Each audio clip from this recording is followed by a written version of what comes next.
அஸ்ஸலாமு அலைக்கும் நண்பர்களே, எப்படி இருக்கீங்க? எல்லோரும் நல்லா இருக்கீங்களா? நாம் இன்றைக்கி செய்ய போகிறது கோதுமை ரவா கிச்சடி.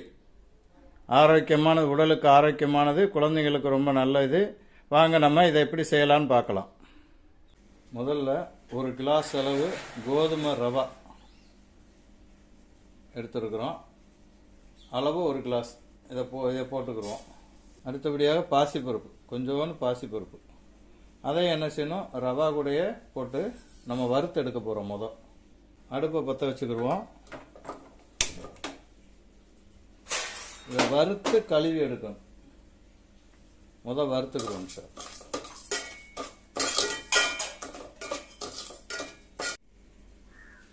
வறுக்கையில் அடியில் கறியிறாமல் சிம்மில் வச்சு வறுத்தெடுக்கணும். ஓரளவு கறி வறுத்தாச்சு. இப்போ நம்ம இதை அப்படியே கழுவி தண்ணி ஊற்றி ஊற வச்சுக்கிறோம். ஒரு குக்கரை அடுப்பில் வச்சுக்கிடுவோம். வச்சுட்டு நம்ம அடுப்பை பற்ற வச்சுக்கலாம். இப்போ எண்ணெய், தேவையான அளவு எண்ணெய் ஊற்றிக்கிடுவோம். எண்ணெய் கொஞ்சம் ஊற்றிருக்கிறோம். எண்ணெய் சூடானதுமே ஒரு சின்ன பட்டை துண்டு, ஒரு 3 கிராம்பு, ஒரு 4 ஏலக்காய் அதை அப்படியே எண்ணெயில் போட்டுரும். கொஞ்சோண்டு சோம்பு இதையும் போட்டு அப்படியே பொரியட்டும்.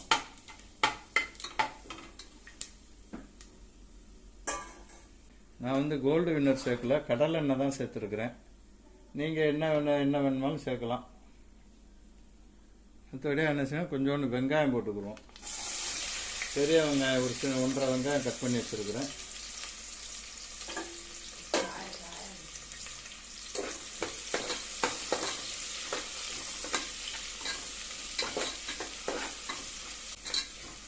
வெங்காயம் நல்லா பொன்னிறமும் வரட்டும். இந்த பச்சை வாசனையெல்லாம் போய் நல்லா பொன்னிறமும் வரட்டும்.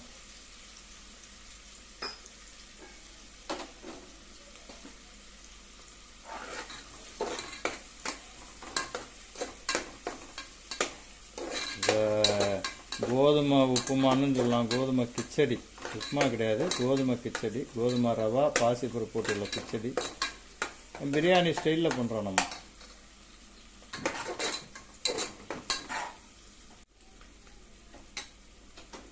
இப்போ தக்காளி சேர்க்குறோம். ஒரே ஒரு தக்காளி தான். ஒரு தக்காளியை பொடியாக நறுக்கி தக்காளி நல்லா வதங்கின பிறகு நம்ம மற்ற காய்கறிகள்லாம் போட்டு பீன்ஸு, பச்சை பட்டாணி, கேரட்டு,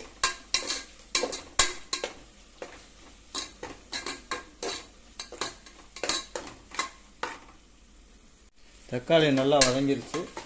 இந்த ஸ்டேஜில் நம்ம என்ன செய்யணும், காய்கறிகளை சேர்த்துக்கிறோம். கேரட்டு, பீன்ஸு எல்லாத்தையும் மொத்தமாக சேர்த்துக்கலாம். பச்சை பட்டாணி, நான் அந்த கடையில் வாங்குகிற பச்சை பட்டாணி வாங்கி உரிச்சு எடுத்துருக்கிறேன்.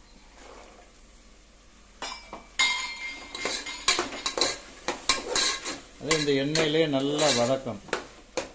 இது வதக்கல நம்ம என்ன செஞ்சோன்னு இது கூட கொஞ்சோண்டு மல்லிகை, புதினா தலை போட்டுறோம்.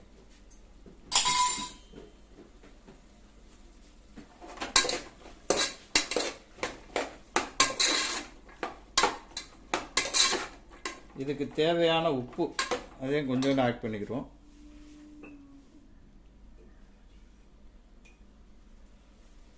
கொஞ்சம் பார்த்து போட்டுக்கிறோம். அப்புறம் பார்த்துக்கிட்டு நம்ம போட்டுக்கலாம். அது வேகையிலே நம்ம இப்போ வதக்கையில உப்பு போட்டோம்னா கொஞ்சம் சீக்கிரம் வேகும். கொஞ்சோண்டு மஞ்சத்தூள்,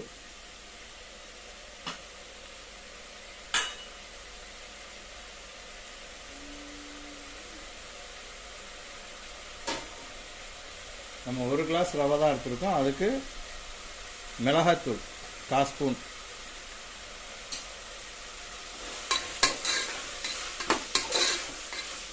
அடுப்பை சிம்மில் வச்சு நல்லா வதக்கிருக்கோம்.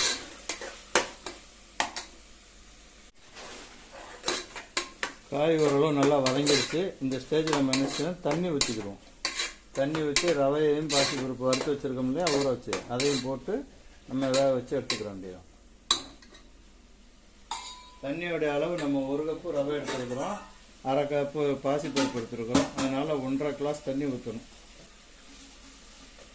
பாசிப்பருப்பும் சரி மொத்தம் நம்ம 2 கிளாஸ் தண்ணி ஊற்றுறோம்.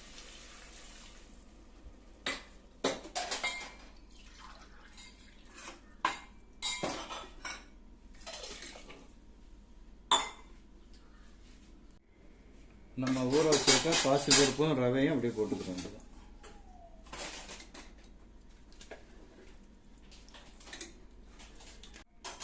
நம்ம ரவையெல்லாம் போட்டு எல்லாம் இருந்துச்சுன்னா தண்ணி ஊற்றிட்டோம், அளவு தண்ணி ஊற்றிட்டோம்.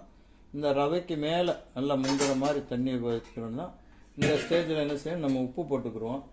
நான் பெரும்பாலும் கல் உப்பு தான் யூஸ் பண்ணுவேன், சால்ட் அவ்வளோ யூஸ் பண்ண மாட்டேன். கல் உப்பு வந்து தேவையான அளவு வேறு பார்த்தீங்களா, இந்த அளவு கல் உப்பு போட்டுக்குவோம்.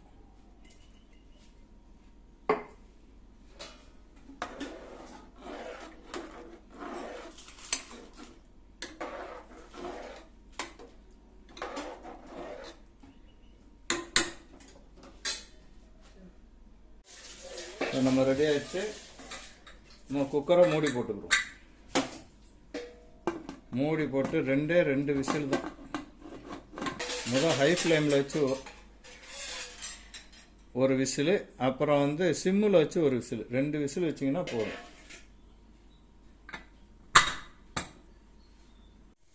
அடுத்து கொஞ்சோண்டு நெய் போட்டு முந்திரி பருப்பு நம்ம வறுத்து எடுத்து வச்சுக்கிடுவோம்.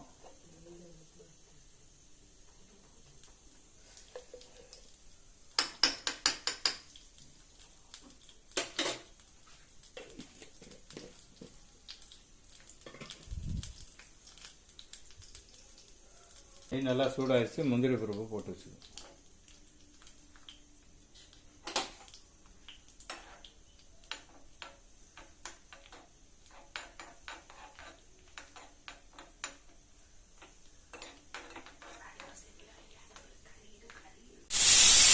ரெண்டு சிம்மில் வச்சாச்சு, 2 விசில் வந்துருச்சுங்க. இதோ நம்ம அடுப்பை ஆஃப் பண்ணிக்கலாம். சிம்மு முடியட்டும், சிம்மு பூரா காய முடியட்டும், பார்ப்போம். இன்ஷால்லா திறந்து பார்ப்போம். இப்போ குக்கில் இருக்க ஆவியெல்லாம் வெளியேறிடுச்சு. இப்போ நம்ம குக்கரை திறந்து பார்த்துக்கலாம்.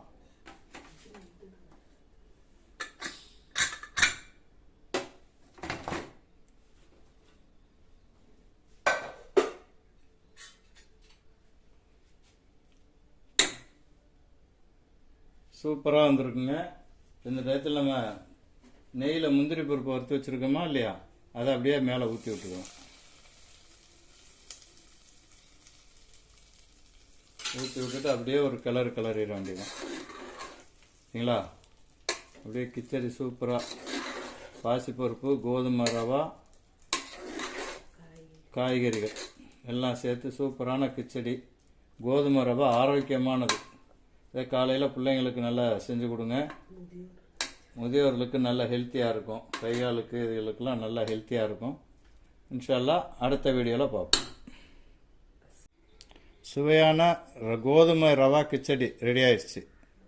இதே மாதிரி உங்கள் வீட்லேயும் இதே அளவோட இதே இதில் செஞ்சு உங்கள் குழந்தைகளுக்கு பெரியவங்களுக்கெல்லாம் கொடுங்க. ரொம்ப டேஸ்டியானது, ஆரோக்கியமானது. இது மாதிரி செஞ்சு கொடுத்து அசந்துங்க.